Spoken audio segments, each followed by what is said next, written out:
This is my 2010 Infiniti G37X. As you can see, it's connected jumper cables right now because it won't start. If it's not connected jumper cables, nothing lights up, keys don't work, nothing. Connected jumper cables, all the electronics are working, but when I try to start the car, as you can see,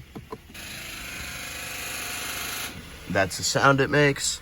Not sure if this is a starter or a battery problem, but here we go again. I'm gonna put it outside so you guys can hear the sound. Every single time that I try to start the car, and nothing. Just that sound. Car won't start, steering wheel won't move. Here we go one more time.